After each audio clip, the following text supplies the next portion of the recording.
Hello દોસ્તો, સ્વાગત છે તમારું મારી ધર્માશા વ્લોગ ચેનલમાં। આજે અમે ફરીવાર એક વખત એક સિદ્ધ સંતના આશ્રમે આવ્યા છીએ અને આશ્રમ છે મોણ પર ગિરીશ્વર ગિરિજી બાપુનો આશ્રમ। તો ચાલો બાપુના દર્શન કરીએ અને બાપુના સ્વમુખે એમની પાસે જે જ્ઞાન છે તે આપણે સાંભળીએ। તો તમે અમારો આ વિડીયો છેક સુધી જોજો અને અમારી ધર્માશા વ્લોગ ચેનલને લાઇક, શેર અને સબસ્ક્રાઈબ કરવાનું ભૂલતા નહીં।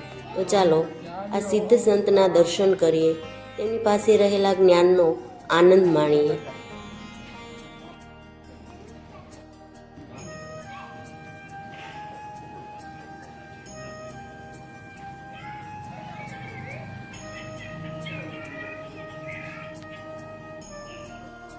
संज्ञो नवा पंचवायु नवा सप्तधातु नवा पंचकोशो चिदानंद रूपम शिवोहम शिवोहम। खरेखर पंचवायु हूँ नहीं, सप्त धातु हूँ नहीं, न पंच कोश એ પણ હું નથી। આની ખબર ક્યારે પડશે? આની ખબર ત્યારે જ પડે એક ધ્યાન છે। આ ધ્યાન અને સમાધિ અવસ્થા છે। અહીં કુંજ ગિરીશ્વરી ગિરિજી મહારાજ છે, એમને જીવતા જ તે અહીં આ એક સમાધિનું સ્થળ છે। અહીં એને પોતે જ નક્કી કર્યું છે કે હું છે બધાને બોલાવી અને મારું આ સ્થૂળ દેહ છે એને આ સમાધિની અંદર મૂકી દેશ અને પછી મારે હંમેશને માટે અહીં સમાધિની અંદર રહેવું છે। અને જેને ઈચ્છા મૃત્યુ આપણે કહીએ છીએ એને સમાધિ અવસ્થા કહે છે, જેને સદા ચૈતન્ય રૂપ એવા શિવોહમ શિવોહમ જે આપણે વાત કરી છે એનું ખરું રૂપ કુંજ ગિરીશ્વરી ગિરિજી મહારાજ છે। નિર્ભય પદ ખરેખર કોણ પામતા હોય છે? જેને નિર્ભય પદ ભજનની અંદર વારે વારે નિર્ભય પદની વાત કરવામાં આવે છે, અભયત્વની વાત કરવામાં આવે છે। તો આવા સરળ સિદ્ધના સંત છે એવા ગિરીશ્વરી ગિરિજી મહારાજના શરણની અંદર વંદન છે। અને તે કહી શકે ન મે મૃત્યુ શંકા ન મે જાતિ ભેદો ન માતાર ન બંધુર ન ગુરુનેવ શિષ્યમ ચિદાનંદ રૂપમ શિવોહમ શિવોહમ।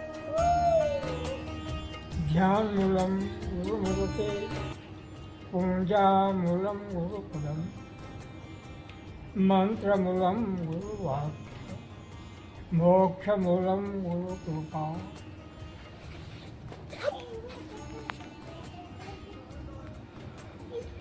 गुरु पद श्रेष्ठ है।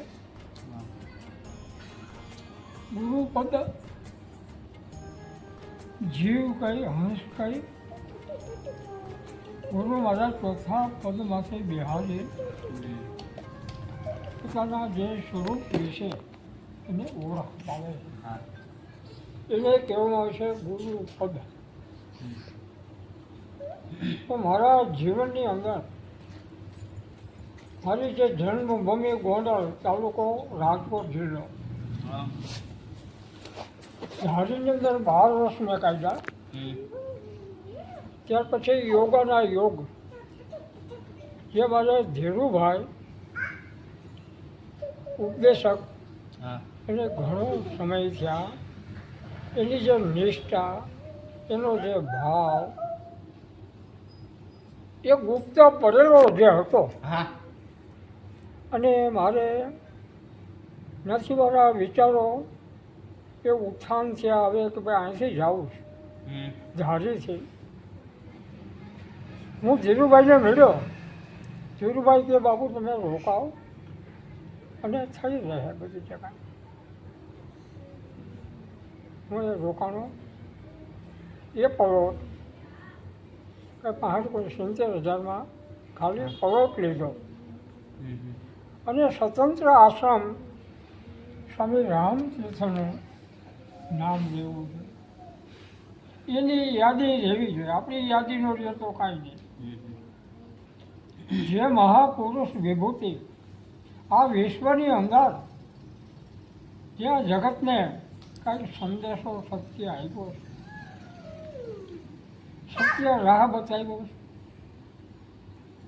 ધર્મ, ઈશ્વર, પરમાત્મા શું છે એના જીવનની અંદર એની સાધના એ તો જેને જે કંઈ વાંચ્યું હોય એના પુસ્તકો તો ખ્યાલ આવે. આખા વિશ્વની અંદર ગમે તે મજહબ ધર્મ હોય એ બધાને એકત્ર એક કરવા માટે આવો એનો સંદેશો છે. મારા જીવનની અંદર સત્સંગ કરતાં કરતાં મને કોઈ અશાંતિ, કોઈ શાંતિ નથી. સત્સંગ નાગા સંન્યાસી ગુરુ કર્યા, પછી બીજા ગ્રસ્તી લોકોને ગુરુ કર્યા, પણ ક્યાંય આત્માને શાંતિ નહીં.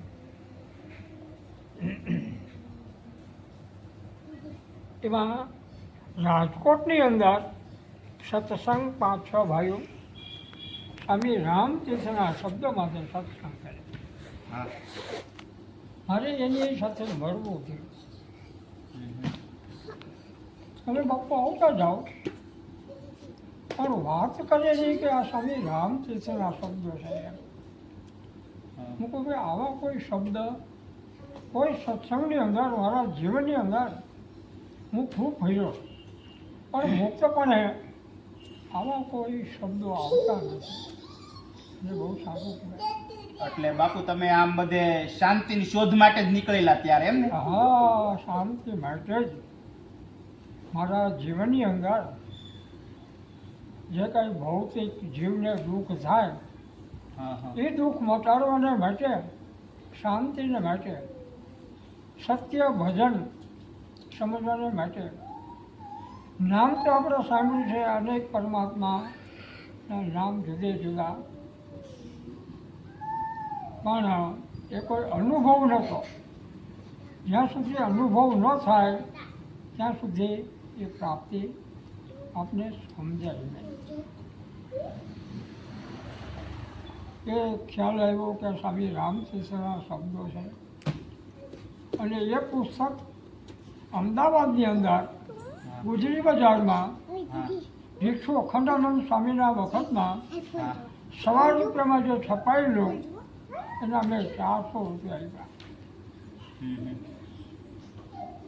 અને એનું જે આધ્યાત્મિક મારી ઊંચ ભૂમિકાવાળા વિચારો તો આ પામવાને માટે જે તત્વજ્ઞાન આધ્યાત્મિક મહાપુરુષોની શોધખોળ તો હતી જ. હા બાપુ એવા સ્વામી રામતીર્થના મન પ્રદેશ સિદ્ધ ભાનું શું છે એ ત્રણ શરીર વિશે મારો ખ્યાલ આવ્યો. મેં એમાં મનન કર્યું કે સ્થૂળ સૂક્ષ્મ કારણ, ત્રણ અવસ્થા જાગ્રત, સપનું, સુષુપ્તિ. તો એમાં સ્વામીજીએ બહાર વિદેશની અંદર જે અનુભવી હોય તો ખ્યાલ આવે. એનું તારણ કરતા કે તમને સુશક્તિ વિશે અનુભવ શું છે તો એનો જવાબ મળે નહીં. સ્વપ્નની અંદર ગમે તે થાય આપણને ખ્યાલ રહેતો સપનાની વસ્તુ તો ખ્યાલ રહીએ. સુશક્તિ એટલે ગાઢ નિંદ્રા, હા એને સુશક્તિ કહેવાય. હા બાપુ સુશક્તિમાં જગત નથી, હા એને આપણે નિંદ્રા કહીશું. નિંદ્રા, હા નિંદ્રા ને મન નથી, બુદ્ધિ નથી, જગત નથી, માતા નથી, પિતા નથી. તો તમે જેને અનુભવ કરવા માગો છો કે તત્વને, એ તત્વ તો છે જ. હા બાપુ તો એ કેમ છે? મારું જે હૃદય, મારું જે અંતકરણ, મારી જે ઉર્મિ સ્વામી રામતીર્થના શબ્દોમાં છે. હું ફન્ના થઈ ગયો, ફન્ના. હા બાપુ એટલે એમને તમે શોધવા માટે ક્યાં ક્યાં ગયા હતા? એમાં મારો ઉઘાડ કરી દીધો કે ત્રણ અવસ્થાથી પર છે તારો આત્મા, ત્રણેય અવસ્થાને તું જાણવા વાળો સાક્ષી સ્વરૂપ.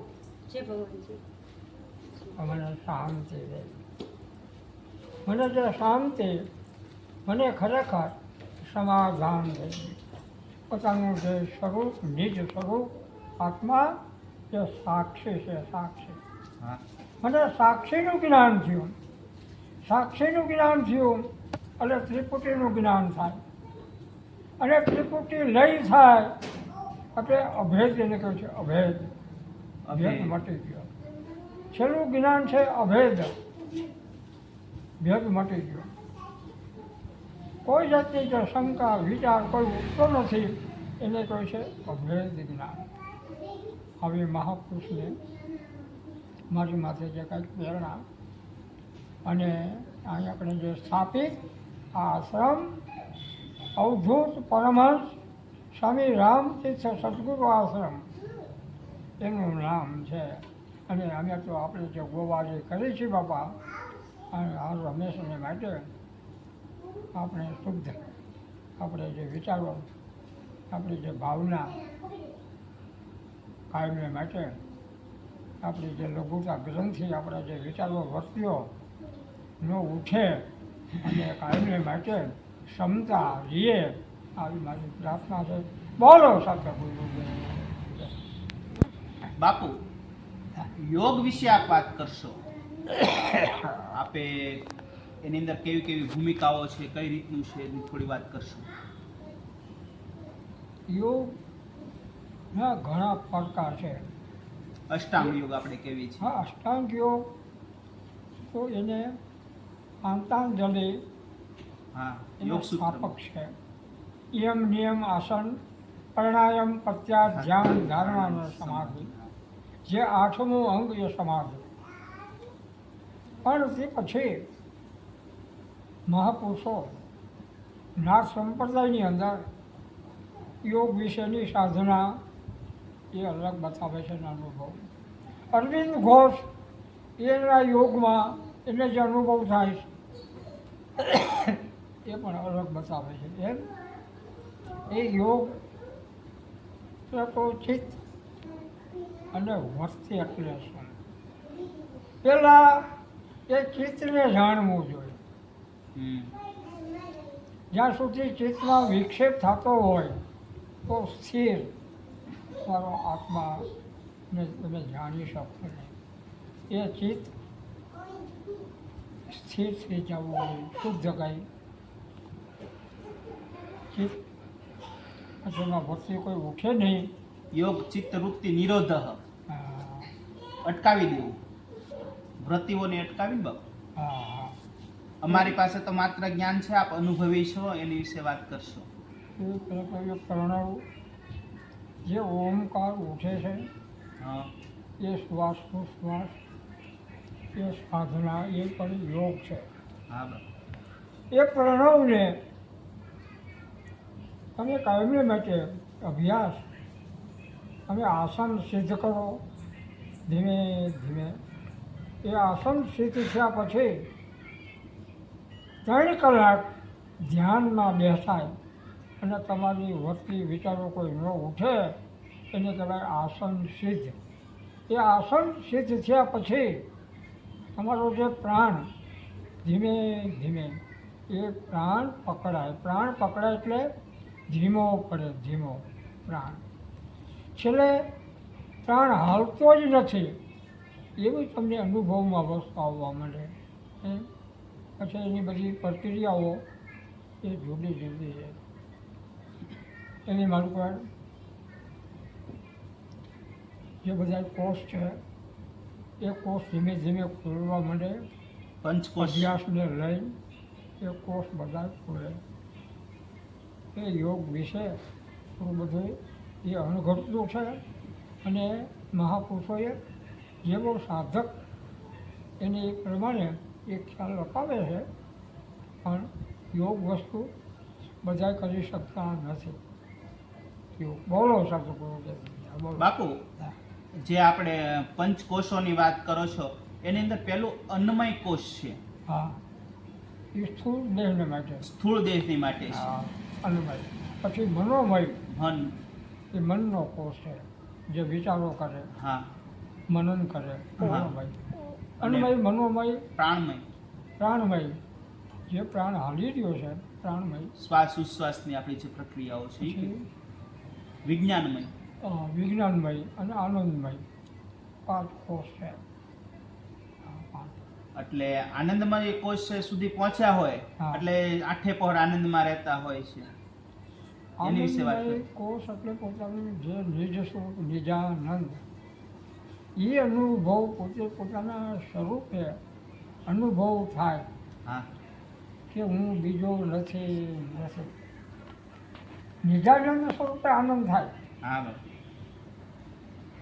એટલે પછી બીજો ઈશ્વર નથી, પરમાત્મા નથી, એને નિજ સ્વરૂપ કહેવામાં આવે છે. તો એ નિજાનંદ, તો આનંદ રીએ. આનંદ રીએ એટલે ભય ચિંતા એ કાંઈ હોય નહીં, રાગ દ્વેષ, તો નિજાનંદ, તો આનંદ. જ્યાં સુધી ચિંતા ભય, ત્યાં સુધી આત્માની ઓળખ નથી. આત્માની ઓળખ છે પછી ચિંતા ભય એ કોઈ વસ્તુ ન હોય. જેને ભજનની અંદર આપણે અભયપદ, નિર્ભયપદ એવા નામથી આપણે ઓળખતા હોઈએ છીએ. એટલે ભય રહિત છે ને કે નિર્ભય, ભય રહિત. હા જેને ભય પછી ભય નથી, પોતાના સ્વરૂપે ભય નથી, પોતાનું સ્વરૂપ સ્થિતિ પ્રાપ્ત ન થાય તો ભય છે. ભય ચિંતા છે, અનેક જાતના ઉદ્વેગ વિચારો જે ઉઠે છે એ બધાય સ્વરૂપ સ્થિતિ પ્રાપ્તિ નથી થઈ ત્યાં સુધી આ બધાએ ઉઠવાના. સ્વરૂપ સ્થિતિ પ્રાપ્ત થયા પછી ભય વિચારો વર્તીઓ એ કોઈ ઉઠે નહીં. એને સ્વરૂપ સ્થિતિ નિજાનંદ કહેવામાં આવે છે. આની માટે ગુરુ હોવા એ આવશ્યક છે.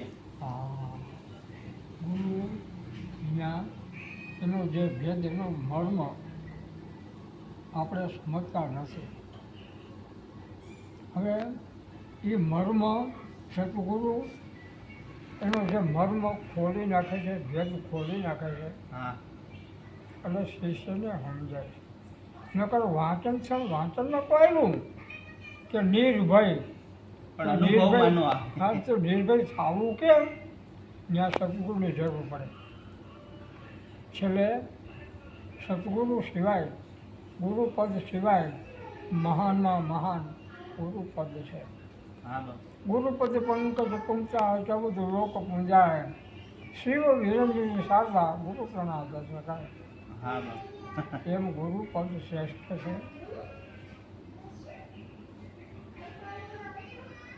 હવે છેલ્લે વસ્તુ વિરાગ. એ સદગુરુને ખબર છે કે એને વિરાગ છે કે નહીં, હા બસ. એના જીવનમાં ત્યાગ છે કે નહીં, અને ત્યાં પછી એ વિરાગ, ત્યાગ અને છેલ્લે જ્ઞાન થાય. હા બસ. અને જ્ઞાન થાય એટલે સમાધાન થાય. બોલો સદગુરુ જય. સંત આનંદ ફકીર કરે હા બસ. પણ દાસ સતાનંદ કહે છે સુખ દુઃખ મેં સમતા લેવે, હા ઓ નર હમકો ભાવે. સુખ દુઃખ મેં સમતા રહેવે એટલે શું? એ સુખય નથી, દુઃખય નથી, એ તમારું સ્વરૂપ નિજ. એ અનુભવમાં જો આવી જાય તો નિજાનંદ, એ નિફકીરી હાથી.